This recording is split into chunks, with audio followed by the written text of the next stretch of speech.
Sinabi nga ito ni Kevin Durant ang kanyang reaksyon mga idol matapos nga ng ginawang game winner ni Stephen Curry laban nga sa kanila. Pero actually, unahin natin ang kanilang coach mga idol na nilinaw nga na talaga nga daw ang play nila ay hayaan na ang Warriors ay tumira nga at the last seconds. Huwag nga daw magfa-foul. Yun nga daw ang kanilang plano. Kaso nga lang daw, abay itong si Stephen Curry na ipasok daw ang tough 3-pointer na kanyang na-shoot kanina na game winner na. Sabi niya nga na talaga nga naman daw na what a play ang ginawa neto ni Stephen Curry at tinawag nga ni Coach Vogel itong si Steph na the best ever or the greatest shooter in NBA history.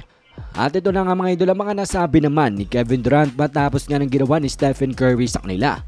Well, sa tingin niya nga daw na sobrang close na nga daw talaga sila in stealing the ball mula daw sa inbound play netong team ng Golden State Warriors. Kaso hindi nga daw yon ang nangyari kaya naman daw yung naging resulta noon ay naging game winner neto ni Stephen Curry.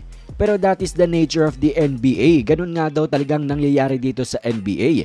Kumbaga ang little things is what separates you from winning and losing.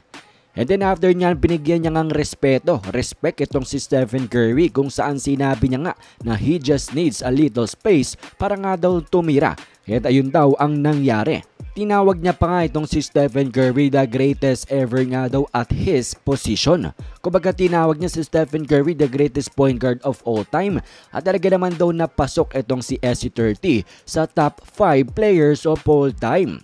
Kaya kung bibigyan nga daw nila itong si Stephen Curry ng the same looks in the game or the same shots ay sigurado daw na lalamunin lang sila ng buo sa buong laban. At yan nga mga idol ang pagbibigay respeto ni Kevin Durant dito nga kay Stephen Curry matapos nga ng kanyang ginawa sa kanila. Pinauwi sila sa pamagitan nga ng clutch 3-pointer niya, game winner. At talaga nga namang magandang makita ito mga idol after ng tough battle between the two great players ay respeto ang kanilang binibigay sa isa't isa. Kagaya nung ginawa ni LeBron James pati na rin ni Steph nung sila naman ay nung nagkaharap. Binigyan nilang respeto ang isa't isa. At ngayon nga mga idol ay silipin din natin ang ilan sa mga anggulo ng naging game winner nga neto ni Stephen Curry. Panoorin natin ito.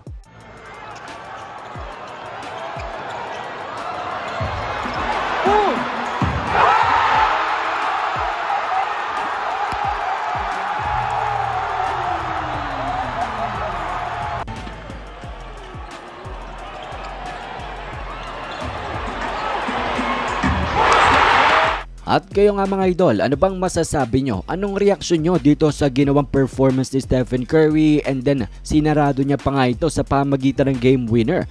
Komento nyo lamang mga idol ang inyong mga opinyon.